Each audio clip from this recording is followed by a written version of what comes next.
नमस्कार दोस्तों, स्वागत है आपका हमारे YouTube चैनल में। दोस्तों, हम लोग घटना चक्र की पुस्तक के तहत आरओ की जो पूर्व वर्षों की प्रश्नों की श्रृंखला देख रहे थे। दोस्तों, उसके तहत हम लोगों ने ancient history, medieval history, environment और इकोलॉजी को ऑलरेडी कवर कर लिया। ठीक है दोस्तों हम लोग अब नेक्स्ट सब्जेक्ट जो देख रहे थे वो देख रहे थे बायो, जीव विज्ञान। ठीक है, जीव विज्ञान के तहत दोस्तों एक वीडियो ऑलरेडी अपलोड की जा चुकी है। ये इस चैप्टर से संबंधित सेकंड वीडियो होगा जो हम लोग देखेंगे। ठीक है, चलिए देखते हैं सेकंड वीडियो क्या है।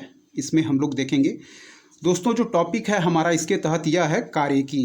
क्या है टॉपिक जो है इसके तहत हम लोग पढ़ेंगे कार्य की। ठीक है, एक वीडियो ऑलरेडी चैनल पर अपलोड हो चुकी है। ठीक है, चलिए इसका सेकंड पार्ट, बायो का सेकंड पार्ट हम लोग देखेंगे क्या कह रहा है। पहला कह रहा है दोस्तों, कथनों पर विचार कीजिए। ठीक है, कथन और कारण का प्रश्न है, ध्यान से देखिएगा आप लोग। ठीक है, चलिए कथन पढ़ते हैं। सोते समय तीव्र प्रकाश अवांछनीय होता है। कथन है, सोते समय तीव्र प्रकाश अवांछनीय होता है। कारण दिया गया है दोस्तों, तीव्र प्रकाश में शरीर में मेलाटोनिन का उत्पादन अधिक होता है। क्या है? तीव्र प्रकाश में शरीर में मेलाटोनिन का उत्पादन अधिक होता है। ठीक है दोस्तों, तो इसमें जो है दोस्तों हमारा कथन सत्य है। क्या है? सोते समय तीव्र प्रकाश अवांछनीय होता है, कथन इसका सही है। मगर जो कारण दिया गया है कि तीव्र प्रकाश में शरीर में मेलाटोनिन का उत्पादन अधिक होता है, यह दोस्तों हमारा कारण गलत है। ठीक है, कारण हमारा असत्य दिया गया है। ठीक है, चलिए इसका आंसर देख लेंगे क्या होगा। एक बार और कथन देख लेते हैं। सोते समय तीव्र प्रकाश अवांछनीय होता है, यह सही दिया गया है। कारण तीव्र प्रकाश में शरीर में मेलाटोनिन का उत्पादन अधिक होता है, यह गलत दिया गया है। ठीक है दोस्तों, चलिए हम लोग इसका आंसर देख लेंगे क्या दिया गया है। चलिए दोस्तों, इसका आंसर हो जाएगा दोस्तों, ए सत्य है किंतु आर असत्य है। ठीक है, ये सत्य है यानी कि कथन सत्य है लेकिन कारण इसका गलत दिया गया है। ठीक है, चलिए बढ़ेंगे अगले प्रश्न की तरफ। क्या कह रहा है?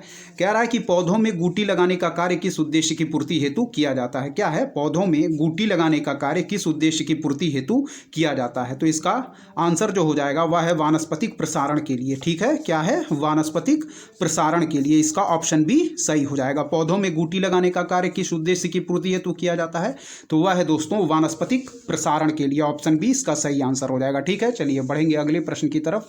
तीसरा नंबर प्रश्न कह रहा है कि तुलसी के पौधे का औषधीय महत्व निम्नलिखित की उपस्थिति के कारण है। क्या है? तुलसी के पौधे का औषधीय महत्व निम्नलिखित की उपस्थिति के कारण है। ठीक है दोस्तों, तो इसका सही आंसर हो जाएगा फिनोल एवं फ्लेवोनाइड्स। ठीक है, क्या है? फिनोल एवं फ्लेवोनाइड्स।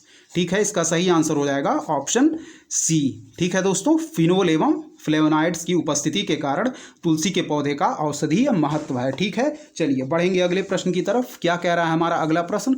चौथा नंबर प्रश्न है दोस्तों, यह कह रहा है कि निम्नलिखित युग्मों में से कौन सा से सही है, सुमेलित हैं। ठीक है, चुकंदर से चीनी, ठीक, शहद से ग्लूकोज और फ्रक्टोज, कपास से सेल्यूलोज, दुग्ध से लैक्टोज। ठीक है दोस्तों, तो इसका जो सही आंसर है वह है हमारा निम्नलिखित युग्मों में से कौन सा से सही सुमेलित हैं। तो इसका सही आंसर है डी, यानी कि चारों जो दिए गए हैं दोस्तों कि चुकंदर से हम चीनी प्राप्त करते हैं, शहद से ग्लूकोज और फ्रक्टोज, कपास से सेल्यूलोज और दुग्ध से लैक्टोज, ये चारों ऑप्शन हमारे सही सुमेलित हैं। ठीक है, क्या है? चुकंदर से चीनी, शहद से ग्लूकोज और फ्रक्टोज, कपास से सेल्यूलोज, दुग्ध से लैक्टोज। इस प्रकार 1 2 3 4 डी हमारा आंसर सही होगा। चलिए बढ़ेंगे अगले प्रश्न की तरफ। क्या कह रहा है कि रोग एवं उपचार। ठीक है, नया टॉपिक हमारा स्टार्ट होता है, रोग एवं उपचार। चलिए इस चैप्टर से दोस्तों काफ़ी प्रश्न पूछे जाते हैं, ध्यान से देखिएगा आप लोग। पहला प्रश्न क्या कह रहा है कि उस वैज्ञानिक का नाम बताइए जिसने यह खोज की थी कि मलेरिया प्लाज्मोडियम नामक परजीवी से होता है। क्या है? उस वैज्ञानिक का नाम बताइए जिसने यह खोज की थी कि मलेरिया प्लाज्मोडियम नामक परजीवी से होता है। ठीक है दोस्तों, तो इसका आंसर होगा सर रोनाल्ड रॉस। ठीक है, सर रोनाल्ड रॉस इसका आंसर हो जाएगा। चलिए बढ़ेंगे अगले प्रश्न की तरफ। क्या कह चलिए दोस्तों दूसरा प्रश्न हमारा कह रहा है कि सिलिकोसिस एक है। क्या है? सिलिकोसिस एक है, तो यह है दोस्तों एक फेफड़ा संबंधित बीमारी है। सिलिकोसिस क्या है? सिलिकोसिस एक फेफड़े संबंधित बीमारी है। इसका ऑप्शन हो जाएगा ऑप्शन सी। चलिए बढ़ेंगे अगले प्रश्न की तरफ। क्या कह रहा है कि तृतीयक प्रतिजन डीपीटी बच्चों को दी जाती है बचाव के लिए। क्या है?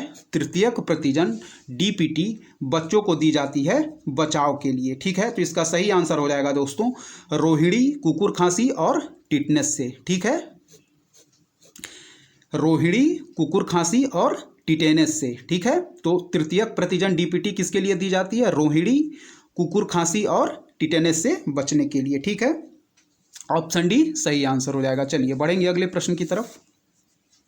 क्या कह रहा है कि वृक्क से मूत्र की मात्रा का निस्तारण नियंत्रित होता है। क्या है?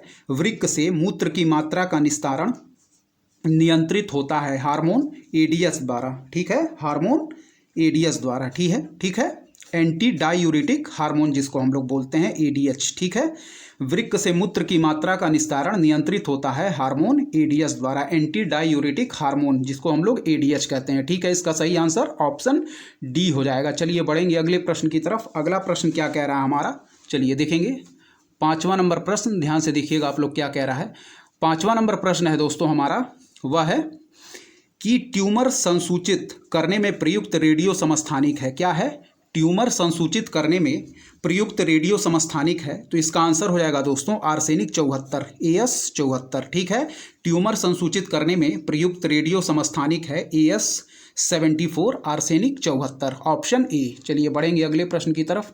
क्या कह रहा है कि हाल ही में वैज्ञानिकों ने उस प्रोटीन की खोज कर ली है जो मस्तिष्क के खतरनाक रोग एल्जाइमर को उत्पन्न करता है। ठीक है, निम्नलिखित में से वह कौन सा प्रोटीन है? क्या है? हाल ही में वैज्ञानिकों ने उस प्रोटीन की खोज कर ली है जो मस्तिष्क के खतरनाक रोग एल्जाइमर को उत्पन्न करता है। निम्नलिखित में से वह प्रोटीन कौन सा है दोस्तों? तो इसका सही आंसर हो जाएगा एमिलाइड प्रीकर्सर प्रोटीन। क्या है? एमिलाइड प्रीकर्सर प्रोटीन। ठीक है, ऑप्शन सी इसका सही आंसर हो जाएगा, एमिलाइड प्रीकर्सर प्रोटीन। ठीक है दोस्तों, चलिए बढ़ेंगे अगले प्रश्न की तरफ। अगला प्रश्न क्या कह रहा है दोस्तों, ध्यान से देखिएगा आप लोग। 7वां नंबर प्रश्न कह रहा है कि सूची 1 को सूची 2 से सुमेलित कीजिए। ठीक है, मलेरिया और उससे प्रभावित अंग। ठीक है, चलिए मलेरिया है दोस्तों, तो मलेरिया हमारा प्रभावित करता है रक्त कोशिकाओं को। ठीक है, क्या है? मलेरिया हमारा प्रभावित करता है रक्त कोशिकाओं को। ठीक है, फाइलेरिया हमारा प्रभावित करता है लसिका ग्रंथि को। ठीक है, फाइलेरिया हमारा प्रभावित करता है लसिका ग्रंथि को। एंसीफेलाइटिस, ठीक है, एंसीफेलाइटिस है हमारा मस्तिष्क से। ठीक है, और हमारा ल्यूकीमिया हो जाएगा बोन मैरो अस्थि मज्जा से। ठीक है, चलिए फिर मिलाएंगे। मलेरिया हमारा हो जाएगा रक्त कोशिकाएं प्रभावित होती हैं। ठीक है, फाइलेरिया हमारा प्रभावित करती हैं दोस्तों लसिका ग्रंथि को। ठीक है, और एंसीफेलाइटिस से हमारा मस्तिष्क हो जाएगा और ल्यूकीमिया से हमारा बोन मैरो प्रभावित होता है। ठीक है, इस प्रकार हम लोगों ने मिला लिया है चारों ऑप्शंस को। ठीक है, चलिए देखेंगे इसका ऑप्शन आंसर हम लोग देख लेंगे क्या। चलिए दोस्तों, ठीक है, तो इसका सही आंसर हो जाएगा दोस्तों ऑप्शन बी। ठीक है, चलिए यहाँ देख लीजिएगा, मलेरिया है रक्त कोशिकाएं प्रभावित होती हैं, फाइलेरिया से लसिका ग्रंथि प्रभावित होती है, एंसीफ्लाइटिस से मस्तिष्क प्रभावित होता है, ल्यूकीमिया जिसको हम लोग श्वेत रक्तता भी कहते हैं, इससे हमारा बोन मैरो या अस्थि मज्जा प्रभावित होती है। ठीक है, 8वां नंबर प्रश्न देखेंगे। निम्नलिखित में से कौन सही सुमेलित नहीं है? क्या है? निम्नलिखित में से कौन सही सुमेलित नहीं है? ठीक है, स्वप्रतिरक्षित रोग है संधिवात संधिशोथ। ठीक है, आनुवांशिक रोग है क्षय रोग, पामा रोग है चिंचड़ी, मानसिक रोग है मनोविदलता। ठीक है, मनोविदलता। तो इसका सही आंसर हो जाएगा दोस्तों आनुवांशिक रोग है क्षय रोग, या गलत सुमेलित है। ठीक है, स्वप्रतिरक्षित रोग संधिवात संधिशोथ यह सही सुमेलित है, पामा रोग जो है चिंचड़ी यह सही सुमेलित है, मानसिक रोग मनोविदलता यह भी सही सुमेलित है, लेकिन आनुवांशिक रोग क्षय रोग यह सही सुमेलित नहीं है। ऑप्शन बी इसका सही आंसर हो जाएगा। ठीक है, चलिए बढ़ेंगे अगले प्रश्न की तरफ।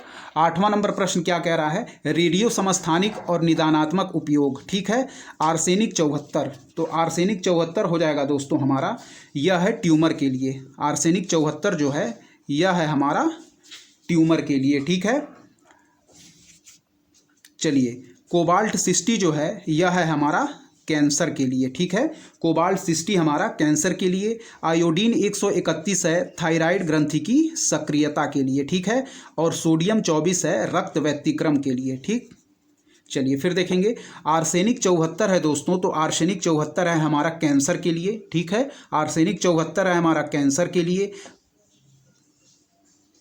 नहीं दोस्तों देखिए, आर्सेनिक 74 है हमारा ट्यूमर के लिए। ठीक है, फिर से देख लेंगे। आर्सेनिक 74 है दोस्तों ट्यूमर के लिए, कोबाल्ट 60 है दोस्तों कैंसर के लिए, आयोडीन 131 है थायराइड ग्रंथि की सक्रियता के लिए, और सोडियम 24 है रक्त व्यतिक्रम के लिए। फिर देखेंगे, आर्सेनिक 74 है दोस्तों ट्यूमर के लिए। ठीक है, आर्सेनिक 74 है दोस्तों ट्यूमर के लिए। ठीक है, कोबाल्ट 60 है कैंसर के लिए, आयोडीन 131 है थायराइड ग्रंथि की सक्रियता के लिए, सोडियम 24 है रक्त व्यतिक्रम के लिए। ठीक है, चलिए इसका आंसर देखेंगे दोस्तों क्या दिया गया है। इसका सही आंसर हो जाएगा दोस्तों ऑप्शन सी। ठीक है, सही आंसर हो जाएगा इसका ऑप्शन सी। चलिए बढ़ेंगे अगले प्रश्न की तरफ। 10वें नंबर प्रश्न की तरफ क्या दिया गया है कि निम्नलिखित में से कौन सा बर्ड फ्लू का कारक है। निम्नलिखित में से कौन सा बर्ड फ्लू का कारक है, तो H5N1। ठीक है, निम्नलिखित में से कौन सा बर्ड फ्लू का कारक है, H5N1। ठीक है दोस्तों, चलिए बढ़ेंगे अगले प्रश्न की तरफ। क्या कह रहा है, कह रहा है कि एंटीबायोटिक्स अधिकांश प्राप्त होते हैं। क्या है, एंटीबायोटिक्स अधिकांश प्राप्त होते हैं, तो इसका आंसर हो जाएगा दोस्तों जीवाणुओं से। क्या है, एंटीबायोटिक्स जो है वह अधिकांश प्राप्त होते हैं जीवाणुओं यानी कि बैक्टीरिया से। ठीक है, चलिए बढ़ेंगे अगले प्रश्न की तरफ। यदि आंख का लेंस अपारदर्शी हो जाए, क्या है, यदि आंख का लेंस अपारदर्शी हो जाए तो आंख का रोग कहा जाता है मोतियाबिंद। कह रहा है कि यदि आंख का लेंस अपारदर्शी हो जाए तो आंख का रोग कहा जाता है मोतियाबिंद। ऑप्शन डी इसका सही आंसर हो जाएगा। ठीक है दोस्तों, चलिए बढ़ेंगे अगले प्रश्न की तरफ। क्या कह रहा है, चलिए दोस्तों 13वां नंबर प्रश्न कह रहा है कि स्लीपिंग सिकनेस नामक बीमारी होती है, निद्रा रोग स्लीपिंग सिकनेस नामक बीमारी होती है दोस्तों, तो यह होती है ट्रिपनोसोमा नामक एक कोशिकीय जीव से। क्या है, ट्रिपनोसोमा नामक एक कोशिकीय जीव से निद्रा रोग नामक बीमारी होती है, ट्रिपनोसोमा नामक एक कोशिकीय जीव से। ऑप्शन डी इसका सही आंसर हो जाएगा। क्या है, 14 नंबर कह रहा है एड्स का कारण है, तो एड्स का कारण है दोस्तों वायरस विषाणु। ठीक है, HIV virus, human immuno deficiency virus. ठीक है, वायरस विषाणु के कारण हमारा एड्स होता है। ठीक है, एड्स का कारण क्या है, वायरस विषाणु। चलिए बढ़ेंगे अगले प्रश्न की तरफ। क्या कह रहा है दोस्तों, हमारा 15वां नंबर प्रश्न देखेंगे कि कोलेस्ट्रॉल निम्नलिखित में से क्या है। कह रहा है कि कोलेस्ट्रॉल निम्नलिखित में से क्या है, तो कोलेस्ट्रॉल जो है दोस्तों वह स्टेरॉयड है। क्या है, कोलेस्ट्रॉल निम्नलिखित में से क्या है, तो कोलेस्ट्रॉल निम्नलिखित में से है वह है दोस्तों ऑप्शन ए स्टेरॉयड। ठीक है, चलिए बढ़ेंगे अगले प्रश्न की तरफ। 16वां नंबर प्रश्न क्या कह रहा है कि इनमें से कौन विषाणु जनित रोग नहीं है। इनमें से कौन विषाणु जनित रोग नहीं है। ठीक है, तो इसका आंसर हो जाएगा दोस्तों विषाणु जनित रोग नहीं है, वह है हमारा क्षय रोग। ठीक है, क्षय रोग दोस्तों। ठीक है, यह माइकोबैक्टीरियम ट्यूबरक्लोसिस नामक जीवाणु से होता है। ठीक है, माइकोबैक्टीरियम ट्यूबरक्लोसिस नामक जीवाणु से होता है हमारा क्षय रोग। ठीक है दोस्तों, ऑप्शन डी इसका सही आंसर हो जाएगा। चलिए बढ़ेंगे अगले प्रश्न की तरफ। शरीर में लोहे की कमी से कौन सी बीमारी हो जाती है। ठीक है, तो इसका सही आंसर हो जाएगा दोस्तों रक्त क्षीणता। ठीक है, जिसको हम लोग एनीमिया भी कहते हैं। ठीक है, शरीर में लोहे की कमी से कौन सी बीमारी हो जाती है, रक्त क्षीणता। ठीक है दोस्तों, इसको हम लोग एनीमिया भी कहते हैं। चलिए ऑप्शन बी इसका सही आंसर हो जाएगा। बढ़ेंगे अगले प्रश्न की तरफ दोस्तों। चलिए दोस्तों देखिएगा ध्यान से। कह रहा है कि एक वर्णांध यानी कि कलर ब्लाइंडनेस पुरुष का विवाह एक सामान्य स्त्री से होता है। ठीक है, जिसके माता पिता की दृष्टि भी सामान्य थी। ठीक है, उनके बच्चों की निम्नलिखित में से कितने प्रतिशत की वर्णांध होने की संभावना है। ठीक है, वर्णांध होने की संभावना है, तो इसका सही आंसर हो जाएगा ऑप्शन डी यानी कि 0%। ठीक है, क्या कह रहा है कि एक वर्णांध पुरुष, कह रहा है कि एक वर्णांध पुरुष कलर ब्लाइंडनेस पुरुष का विवाह एक सामान्य स्त्री से होता है जिसके माता पिता की दृष्टि भी सामान्य थी। उनके बच्चों की निम्नलिखित में से कितने प्रतिशत की वर्णांध होने की संभावना है। ठीक है, तो इसका सही आंसर हो जाएगा 0%। ठीक है, चलिए बढ़ेंगे अगले प्रश्न की तरफ। इसका सही आंसर ऑप्शन डी हो जाएगा। चलिए बढ़ेंगे अगले प्रश्न की तरफ। 19वां नंबर प्रश्न कह रहा है कि निम्नलिखित में से कौन सा रोग एक वायरस द्वारा होता है। ठीक है, क्या है, निम्नलिखित में से कौन सा रोग एक वायरस द्वारा होता है, तो इसका सही आंसर हो जाएगा दोस्तों ऑप्शन डी हेपेटाइटिस। ठीक है, हेपेटाइटिस जो होता है वह दोस्तों वायरस के कारण होता है। ऑप्शन डी इसका सही आंसर हो जाएगा हेपेटाइटिस। ठीक है, चलिए बढ़ेंगे अगले प्रश्न की तरफ। क्या कह रहा है हमारा अगला प्रश्न, 20वां नंबर प्रश्न देखेंगे ध्यान से। क्या कह रहा है कि निम्नलिखित में से कौन सा कथन सही नहीं है। ठीक है, कह रहा है कि गेरुई गेहूं में पाया जाने वाला रोग है, अगैती झुलसा आलू में पाया जाने वाला रोग है, झूठकंड फॉल्स स्मट जौ में पाया जाने वाला रोग है, खैरा धान में पाया जाने वाला रोग है। ठीक है, तो इसका सही आंसर हो जाएगा दोस्तों वह है ऑप्शन सी यानी कि झूठकंड फॉल्स स्मट जौ में पाया जाने वाला रोग है, यह हमारा सही नहीं है। ठीक है, झूठकंड फॉल्स स्मट जौ में पाया जाने वाला रोग है, यह सही नहीं है। इसका सही आंसर ऑप्शन सी हो जाएगा। चलिए बढ़ेंगे अगला प्रश्न की तरफ। कह रहा है कि मक्का में सफ़ेद कली किस तत्व की कमी से होती है। ठीक है, मक्का में सफ़ेद कली किस तत्व की कमी से होती है, तो इसका सही आंसर हो जाएगा जिंक। ठीक है, मक्का में सफ़ेद कली किस तत्व की कमी से होती है? Option B zinc. चलिए बढ़ेंगे अगले प्रश्न की तरफ। कह रहा है कि 22वां नंबर, इबोला वायरस का नाम लिया गया है। क्या है? इबोला वायरस का नाम लिया गया है। तो इसका सही आंसर हो जाएगा दोस्तों एक नदी के नाम से। क्या है? इबोला वायरस का नाम लिया गया है एक नदी के नाम से। ऑप्शन सी इसका सही आंसर हो जाएगा। ठीक है दोस्तों, चलिए बढ़ेंगे अगले प्रश्न की तरफ। अगला प्रश्न क्या कह रहा है हमारा? ठीक है, चलिए देखते हैं। चलिए दोस्तों, कह रहा है कि अगला जो हमारा नेक्स्ट टॉपिक है दोस्तों वह है आनुवांशिक इंजीनियरिंग तथा बायोटेक्नोलॉजी। ठीक है, आनुवांशिक इंजीनियरिंग तथा बायोटेक्नोलॉजी। ठीक है, चलिए बढ़ेंगे। पहला प्रश्न क्या कह रहा है, ध्यान से देखिएगा। कह रहा है कि साधारणतः, क्या है? साधारणतः ओरोबैंकी खरपतवार पाया जाता है। क्या है? साधारणतः जो ओरोबैंकी खरपतवार है वह पाया जाता है तो तंबाकू के खेत में। ठीक है, ऑप्शन ए इसका सही आंसर हो जाएगा। ठीक है, साधारणतः ओरोबैंकी खरपतवार कहाँ पाया जाता है दोस्तों? तो यह पाया जाता है तंबाकू के खेत में। ऑप्शन ए इसका सही आंसर हो जाएगा। ठीक है, चलिए बढ़ेंगे अगले प्रश्न की तरफ। दूसरा नंबर प्रश्न कह रहा है दोस्तों, गोल्डन चावल एक प्रचुरतम स्रोत है। क्या है? गोल्डन चावल एक प्रचुरतम स्रोत है। तो इसका सही आंसर हो जाएगा विटामिन ए का। गोल्डन चावल एक प्रचुरतम स्रोत है विटामिन ए का। ठीक है, चलिए बढ़ेंगे अगले प्रश्न की तरफ। कह रहा है कि शिशु का पितृत्व स्थापित करने के लिए निम्नलिखित में से किस एक तकनीक का प्रयोग किया जा सकता है? ठीक है, कह रहा है कि शिशु का पितृत्व स्थापित करने के लिए निम्नलिखित में से किस एक तकनीक का प्रयोग किया जा सकता है? तो इसका सही आंसर होगा डीएनए फिंगर प्रिंटिंग। क्या है?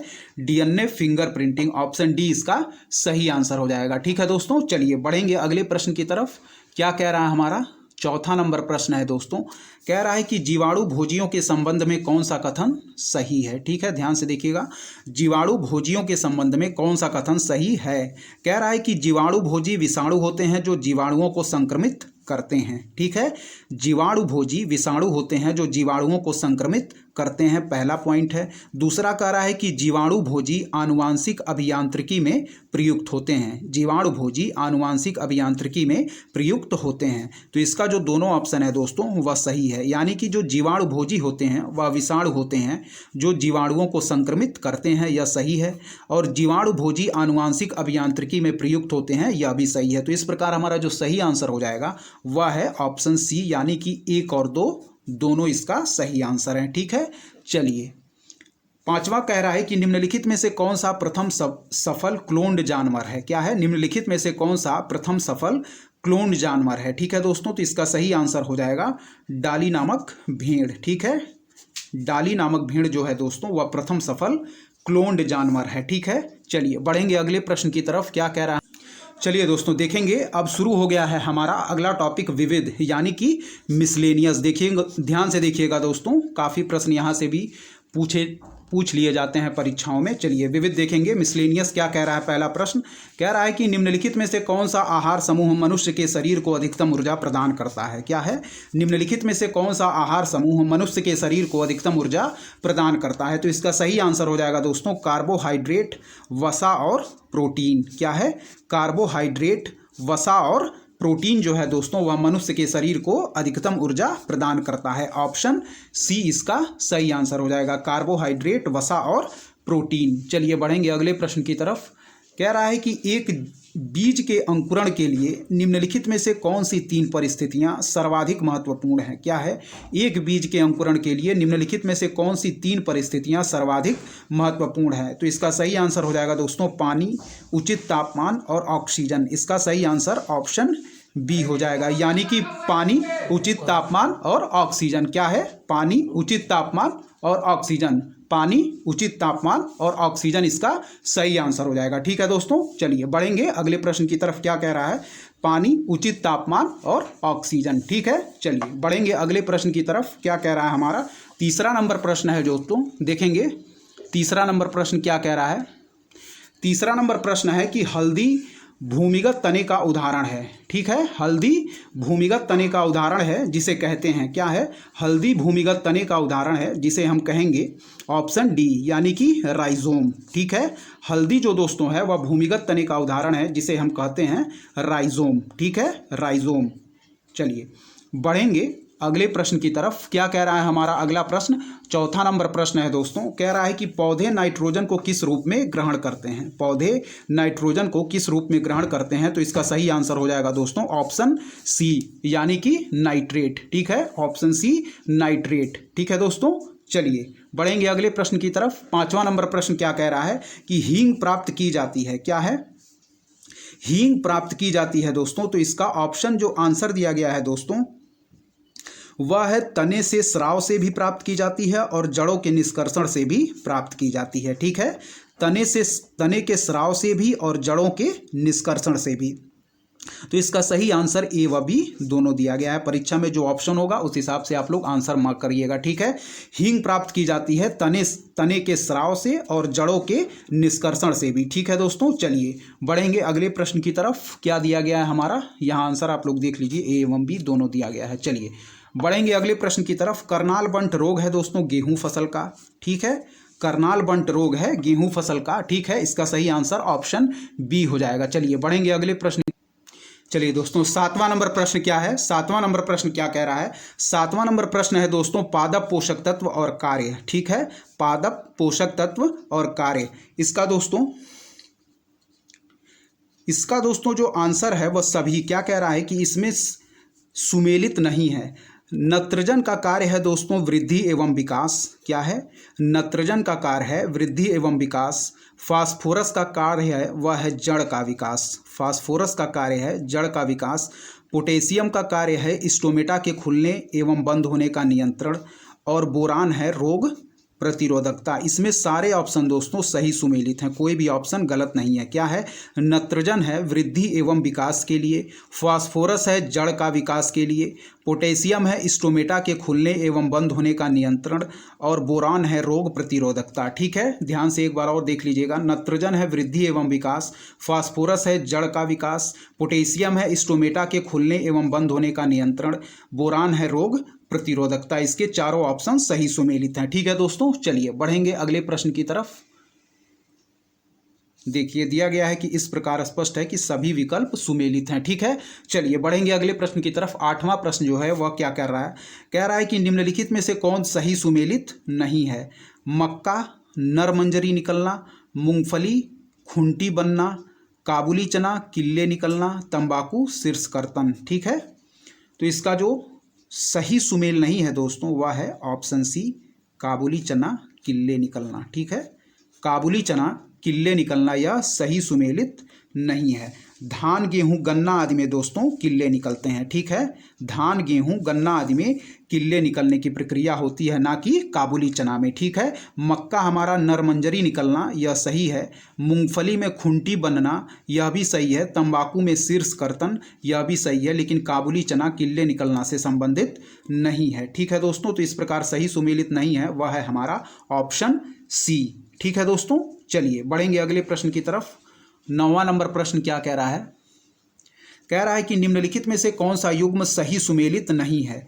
कह रहा है कि अमरबेल तना परजीवी, चंदन है जड़ परजीवी, आर्किड है अधिपादप या एपीफाइट, घटपाणी है जलोद्भिद। ठीक है दोस्तों, तो इसका जो सही सुमेल नहीं है वह है घटपाणी जलोद्भिद। ठीक है, बाकी अमरबेल तना परजीवी है, चंदन जो है यह जड़ परजीवी है, और आर्किड जो है यह अधिपादप या एपीफाइट है। ठीक है, अमरबेल तना परजीवी, चंदन जड़ परजीवी, आर्किड अधिपादप या एपीफाइट, घटपाणी है यह जलोद्भिद नहीं है दोस्तों। ठीक है, चलिए इसका सही सुमेल नहीं है वह है ऑप्शन डी। चलिए बढ़ेंगे अगले प्रश्न की तरफ दोस्तों। क्या कह रहा है कि त्रिकोष्ठीय हृदय पाया जाता है। क्या है? त्रिकोष्ठीय हृदय पाया जाता है ऑप्शन सी उभयचरों में। त्रिकोष्ठीय हृदय पाया जाता है ऑप्शन सी उभयचरों में। ठीक है दोस्तों, सही आंसर इसका हो जाएगा त्रिकोष्ठीय हृदय उभयचरों में पाया जाता है। चलिए बढ़ेंगे अगले प्रश्न की तरफ। क्या कह रहा है कि निम्नलिखित में से कौन सा युग्म सही सुमेलित नहीं है? कह रहा है कि क्लोरोमाइसेटीन टाइफाइड नैसी, क्रिस्टल वायलेट पूतिरोधी, क्विनीन मलेरिया रोधी, एस्पिरिन निषेचक। तो जो इसका सही आंसर है दोस्तों वह एस्पिरिन निषेचक नहीं है। ठीक है, क्लोरोमाइसेटीन दोस्तों टाइफाइड नासी, क्रिस्टल वायलेट पूतिरोधी, क्विनीन मलेरिया रोधी, लेकिन एस्पिरिन निषेचक नहीं है। एस्पिरिन क्या है दोस्तों? एस्पिरिन दर्द निवारक है। ठीक है, क्लोरोमाइसेटीन टाइफाइड नासी, क्रिस्टल वायलेट दोस्तों पूतिरोधी, क्विनीन मलेरिया रोधी, लेकिन एस्पिरिन निश्चेतक नहीं है, यह दर्द निवारक है। ठीक है दोस्तों, चलिए बढ़ेंगे हम अगले प्रश्न की तरफ। क्या कह रहा है हमारा अगला प्रश्न? चलिए दोस्तों 12वां नंबर प्रश्न क्या कह रहा है? कह रहा है कि मकड़ियों द्वारा उत्पादित रेशम क्या कहलाता है? क्या कह रहा है कि मकड़ियों द्वारा उत्पादित रेशम क्या कहलाता है? मकड़ियों द्वारा उत्पादित रेशम कहलाता है दोस्तों गोसामर रेशम। क्या है? मकड़ियों द्वारा उत्पादित जो रेशम है वह कहलाता है दोस्तों गोसामर रेशम। ठीक है, इसका सही आंसर हो जाएगा गोसामर रेशम। मकड़ियों द्वारा उत्पादित रेशम गोसामर रेशम कहलाता है। चलिए बढ़ेंगे अगले प्रश्न की तरफ। क्या कह रहा है? मकड़ियों द्वारा उत्पादित रेशम कहलाता है, ठीक है, मकड़ियों द्वारा उत्पादित रेशम कहलाता है गास्मिर रेशम या गोसामर रेशम। गौसमिर रेशम कहा जाता है मकड़ियों द्वारा उत्पादित रेशम को। चलिए बढ़ेंगे अगले प्रश्न की तरफ। कह रहा है कि समुद्री घास निम्नलिखित तत्व का मुख्य तथा महत्वपूर्ण स्रोत है। सही आंसर हो जाएगा आयोडीन। क्या हो जाएगा? Iodine, option A. चलिए बढ़ेंगे अगले प्रश्न की तरफ। कह रहा है कि जोनास साल्क किसकी खोज के लिए जाने जाते हैं? क्या है? जोनास साल्क दोस्तों किसकी खोज के लिए जाने जाते हैं? तो हम सभी लोग जानते हैं जोनास साल्क ने पोलियो के टीके की खोज की थी। ठीक है, जोनास साल्क ने दोस्तों पोलियो के टीके की खोज की थी। ठीक है, इसका सही आंसर ऑप्शन सी हो जाएगा, पोलियो का टीका। ठीक है, चलिए बढ़ेंगे अगले प्रश्न की तरफ। कह रहा है कि फल तथा सब्जियों में मोम के घोल का उपयोग किया जाता है। क्या है? फल तथा सब्जियों में मोम के घोल का उपयोग किया जाता है।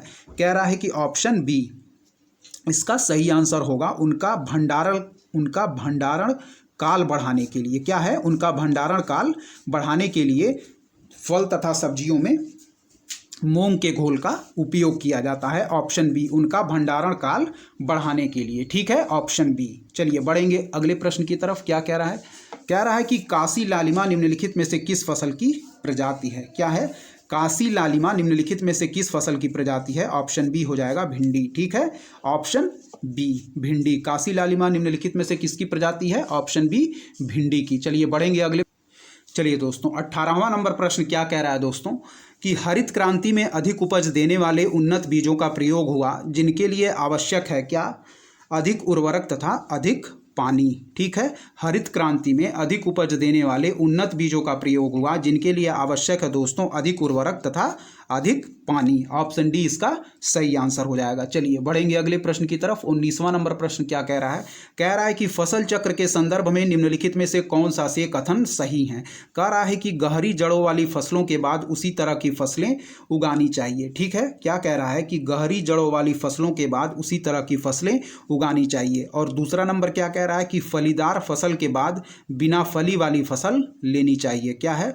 फलीदार फसल के बाद बिना फली वाली फसल लेनी चाहिए। ठीक है, तो इसमें जो सही आंसर है वह केवल दूसरा है, यानी कि फलीदार फसल के बाद बिना फली वाली फसल लेनी चाहिए। ठीक है, तो इसका सही आंसर ऑप्शन बी, जो पहला पॉइंट दिया गया है कि गहरी जड़ों वाली फसलों के बाद उसी तरह की फसलें उगानी चाहिए, यह ऑप्शन हमारा सही नहीं है। ठीक है, सही आंसर जो है वह है हमारा फलीदार फसल के बाद बिना फली वाली फसल लेनी चाहिए, केवल दो। चलिए बढ़ेंगे अगले प्रश्न की तरफ।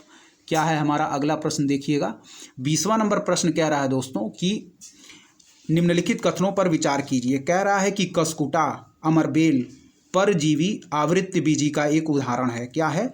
कसकुटा अमरबेल परजीवी आवृत्तबीजी का एक उदाहरण है। ठीक है, फिर कह रहा है कारण यह पोषी पौधों की पत्तियों से अपना पोषण प्राप्त करता है। यह पोषी पौधों की पत्तियों से अपना पोषण प्राप्त करता है। तो इसमें कारण गलत दिया गया है दोस्तों, कथन सही है। ठीक है, कारण गलत है और कथन सही है। क्या है कथन? कि कसकुटा अमरबेल परजीवी आवृत्तबीजी का एक उदाहरण है, यह सही है। ठीक है, तो इसका सही आंसर हो जाएगा कसकुटा अमरबेल परजीवी आवृत्तबीजी का एक उदाहरण है, डी, यानी कि ए सही है, कथन हमारा सही है लेकिन कारण गलत दिया गया है। चलिए बढ़ेंगे अगले प्रश्न की तरफ। क्या कह रहा है अगला प्रश्न? 21वां नंबर प्रश्न है कि निम्नलिखित में से कौन सा पदार्थ शाकनाशी है? ठीक है, निम्नलिखित में से कौन सा पदार्थ शाकनाशी है? तो इसका सही आंसर हो जाएगा दोस्तों ब्यूटाक्लोर। निम्नलिखित में से कौन सा पदार्थ शाकनाशी है? तो इसका सही आंसर हो जाएगा ब्यूटाक्लोर। ठीक है, चलिए बढ़ेंगे अगले प्रश्न की तरफ। क्या कह रहा है अगला प्रश्न? चलिए 22वां नंबर प्रश्न दिया गया है कि निम्नलिखित में से कौन सही रूप में सुमेलित नहीं है। ठीक है, ईस्ट दिया गया है किण्वन, कैसीन दिया गया है दुग्ध प्रोटीन, एलोवेरा दिया गया है आवृत्त बीजी और घटपड़ी दिया गया है परजीवी आवृत्त बीजी। ठीक है, परजीवी आवृत्त बीजी। तो ऑप्शन डी हमारा यह गलत सुमेलित है। ठीक है, ईस्ट हमारा किण्वन, यह सही सुमेलित है। कैसीन हमारा दुग्ध प्रोटीन, यह भी सही सुमेलित है। एलोवेरा हमारा आवृत्त बीजी, यह भी सही सुमेलित है। पर घटपड़ी जो है वह परजीवी आवृत्त बीजी, यह सही सुमेलित नहीं है दोस्तों। ठीक है, ईस्ट क्या है किण्वन से, कैसीन दुग्ध प्रोटीन, एलोवेरा आवृत्त बीजी और घटपड़ी जो है यह परजीवी आवृत्त बीजी है, यह गलत दिया गया है। ऑप्शन डी सही सुमेलित नहीं है। ठीक है दोस्तों, चलिए बढ़ेंगे। निम्नलिखित में से कौन सा युग्म सही सुमेलित नहीं है दोस्तों? तो वह है फसल और प्रजाति। सरसों की प्रजाति है वरुणा, ठीक है, मटर की सपना, अलसी की सूर्या, मूंगफली की कौशल। तो अलसी की जो दोस्तों दी गई है प्रजाति सूर्या, यह सही सुमेलित नहीं है। ठीक है, चलिए, सूर्या जो है दोस्तों यह आम, पपीता, आलू आदि की प्रजाति है, ना कि अलसी की। सूर्या आम, पपीता, आलू आदि की प्रजाति है, ना कि अलसी की। सरसों की प्रजाति है वरुणा, मटर की प्रजाति है सपना, मूंगफली की प्रजाति है कौशल। ठीक है, अलसी सूर्या की प्रजाति नहीं है, सूर्या है दोस्तों आम, पपीता और आलू की प्रजाति। ठीक है, चलिए बढ़ेंगे अगले प्रश्न की तरफ। कह रहा है कि निम्नलिखित में से कौन से सूक्ष्म जीव जैव उर्वरक के रूप में प्रयुक्त होते हैं? तो इसका सही आंसर हो जाएगा दोस्तों साइनोबैक्टीरिया। ठीक है, साइनोबैक्टीरिया जो सूक्ष्म जीव हैं दोस्तों यह जैव उर्वरक के रूप में प्रयुक्त होते हैं। चलिए 25वां नंबर प्रश्न देखेंगे दोस्तों। कह रहा है कि पादप हार्मोन और कार्य। ठीक है, तो ऑक्सीन जो है दोस्तों वह करता है शिखर प्रधानता, उसका कार्य है, ऑक्सीन का कार्य है शिखर प्रधानता। ठीक है, जिब्रेलिन का कार्य है कोशिका वृद्धि, जिब्रेलिन का काम क्या है? कोशिका वृद्धि। साइटोकाइनिन है कोशिका विभाजन, साइटोकाइनिन है कोशिका विभाजन। एब्सिसिक एसिड है, यह है दोस्तों वृद्धि अवरोधक, एब्सिसिक एसिड है वृद्धि अवरोधक। फिर देखेंगे ध्यान से, ऑक्सीन है दोस्तों यह है शिखर प्रधानता, ऑक्सीन क्या है? शिखर प्रधानता। जिब्रेलिन क्या है दोस्तों? कोशिका वृद्धि, जिब्रेलिन क्या है? कोशिका वृद्धि। साइटोकाइनिन क्या है? कोशिका विभाजन। एब्सिसिक एसिड क्या है? वृद्धि अवरोधक। एक बार और देखेंगे, ऑक्सीन क्या है? शिखर प्रधानता, ऑक्सीन क्या है दोस्तों? शिखर प्रधानता। ठीक है, जिब्रेलिन क्या है दोस्तों? जिब्रेलिन है कोशिका वृद्धि, जिब्रेलिन है कोशिका वृद्धि। साइटोकाइनिन है कोशिका विभाजन के लिए, एब्सिसिक एसिड है वृद्धि अवरोधक के लिए। ठीक है, तो इसका सही आंसर हो जाएगा ऑप्शन बी। ठीक, ऑप्शन बी इसका सही आंसर हो जाएगा। यहाँ एक बार देख लीजिएगा, ऑक्सीन जो है दोस्तों वह है शिखर प्रधानता के लिए, ऑक्सीन है हमारा शिखर प्रधानता के लिए। जिब्रेलिन है हमारा दोस्तों कोशिका वृद्धि के लिए, जिब्रेलिन है हमारा कोशिका वृद्धि के लिए। साइटोकाइनिन है कोशिका विभाजन के लिए, साइटोकाइनिन है कोशिका विभाजन के लिए। और एब्सिसिक एसिड है दोस्तों वृद्धि अवरोधक के लिए, एब्सिसिक एसिड है वृद्धि अवरोधक के लिए। ठीक है, ऑक्सीन शिखर प्रधानता, जिब्रेलिन कोशिका वृद्धि, साइटोकाइनिन कोशिका विभाजन, एब्सिसिक एसिड वृद्धि अवरोधक। चलिए बढ़ेंगे अगले प्रश्न की तरफ। क्या कह रहा है कि विटामिन है, इसका सुमेल करना है दोस्तों। तो विटामिन क्या है? विटामिन है प्रोजेस्टेरॉन। ठीक है, विटामिन जो हो विटामिन, चलिए हम लोग सुमेल करते हैं। ऑप्शन डी है दोस्तों, यह विटामिन हमारा सुमेल हो जाएगा किससे? कैरोटीन से। ठीक है, विटामिन हमारा सुमेल हो जाएगा कैरोटीन से। ठीक है दोस्तों, एंजाइम हमारा सुमेल हो जाएगा दोस्तों पेप्सिन से। ठीक है, हार्मोन हमारा सुमेल हो जाएगा प्रोजेस्टेरॉन से और प्रोटीन हमारा सुमेल हो जाएगा दोस्तों केराटिन से। ठीक है, प्रोटीन हमारा सुमेल हो जाएगा केराटिन से। विटामिन हमारा सुमेल हो जाएगा दोस्तों कैरोटीन से, विटामिन हमारा सुमेल हो जाएगा कैरोटीन से। एंजाइम हमारा सुमेल हो जाएगा दोस्तों पेप्सिन से, हार्मोन हमारा सुमेल हो जाएगा प्रोजेस्टेरॉन से और प्रोटीन केराटिन से। सही आंसर ऑप्शन डी।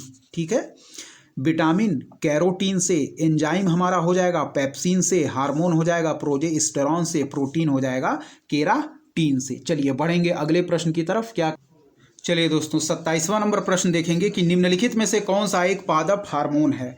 निम्नलिखित में से कौन सा एक पादप हार्मोन है? इसका सही आंसर हो जाएगा ऑप्शन बी, यानी कि साइटोकाइनिन। ठीक है, निम्नलिखित में से कौन सा एक पादप हार्मोन है? इसका सही आंसर हो जाएगा ऑप्शन बी, यानी कि साइटोकाइनिन। ठीक है, चलिए बढ़ेंगे अगले प्रश्न की तरफ। सही आंसर इसका ऑप्शन बी हो जाएगा। 28वां नंबर प्रश्न है, निम्नलिखित में से कौन सही सुमेलित नहीं है? निम्नलिखित में से कौन सही सुमेलित नहीं है? पशु और नस्ल। ठीक है, चलिए। गाय की नस्ल है देवनी, यह सही सुमेलित है। बकरी की बर्बरी है, यह भी सुमेलित है। भैंस की भदावरी है, यह भी सुमेलित है। भेड़ की गिर, यह गलत है। भेड़ गिर से सही सुमेलित नहीं है। गिर जो है दोस्तों गाय की प्रजाति है। ठीक है, गाय जो है दोस्तों नस्ल देवनी, यह सही सुमेलित है। बकरी की बर्बरी, यह भी सही सुमेलित है। भैंस की भदावरी, यह भी सही सुमेलित है। गाय की देवनी, बकरी की बर्बरी, भैंस की भदावरी और भेड़ जो है गिर से सही सुमेलित नहीं है। गिर गाय की प्रजाति है। चलिए बढ़ेंगे अगले प्रश्न की तरफ। ऑप्शन डी इसका सही आंसर हो जाएगा। ठीक है, कह रहा है निम्नलिखित में से कौन सा एक सही सुमेलित नहीं है? तो भैंस की भदावरी यह सही सुमेलित है। गाय की सिंधी यह सही सुमेलित है। बकरी की जमुनापरी यह भी सही सुमेलित है। भेड़ की थारपारकर यह गलत है। ठीक है, थारपारकर दोस्तों भैंस, थारपारकर गाय की नस्लें हैं। ठीक है दोस्तों, थारपारकर भी हमारी गाय की नस्ल है। चलिए, भैंस है भदावरी दोस्तों, गाय है सिंधी, बकरी है जमुनापरी, थारपारकर भी हमारी गाय की प्रजाति है। थारपारकर भी हमारी गाय की प्रजाति है। ठीक है दोस्तों, चलिए बढ़ेंगे 30वें नंबर प्रश्न की तरफ। थारपारकर और सिंधी यह हमारी गाय की प्रजाति है। बकरी जमुनापरी, गाय हमारी सिंधी, भैंस भदावरी। ठीक है, चलिए बढ़ेंगे अगले प्रश्न की तरफ।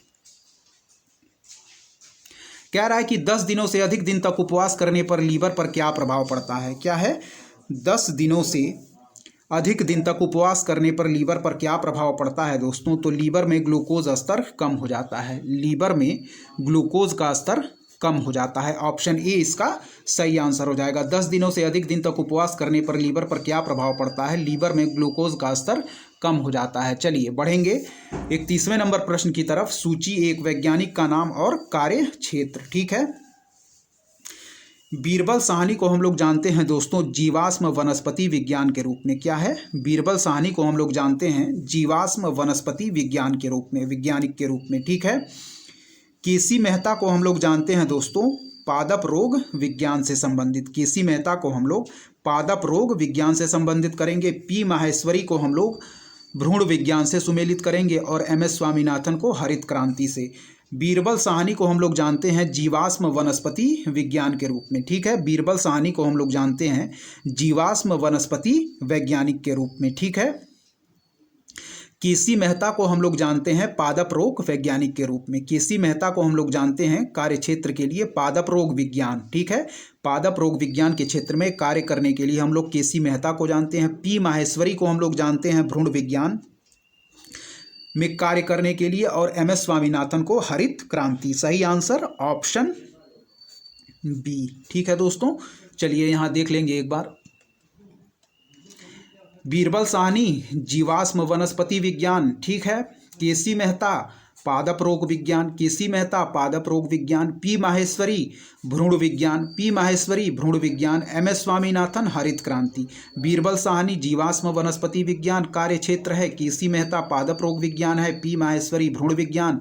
MS स्वामीनाथन को हम लोग हरित क्रांति के जनक के रूप में जानते हैं। ठीक है दोस्तों, तो दोस्तों हमारी इस प्रकार जो इस पुस्तक में बायो से संबंधित जितने भी प्रश्न थे वो सारे प्रश्नों को हम लोगों ने देख लिया है। ठीक है दोस्तों, तो हमारा बायो पूरा सारे क्वेश्चंस कवर कर दिए गए हैं दोस्तों। अब हम लोग अगला पार्ट देखेंगे दोस्तों फिजिक्स, भौतिक विज्ञान। ठीक है दोस्तों, अगली वीडियो में हम लोग भौतिक विज्ञान को कवर करेंगे। ठीक है दोस्तों, तो दोस्तों वीडियो यहीं पे समाप्त होती है। यदि आपको हमारा वीडियो पसंद आ रहा है दोस्तों, कंटेंट पसंद आ रहा है तो हमारे चैनल को ज़रूर सब्सक्राइब करें दोस्तों, लाइक करें, अपने दोस्तों के भी शेयर करें और इसी तरह पढ़ते रहें दोस्तों। यदि बैक हैंड में कुछ आवाज़ आ रही है तो इसके लिए सॉरी। ठीक है दोस्तों, और इसी तरह लगातार पढ़ते रहें दोस्तों।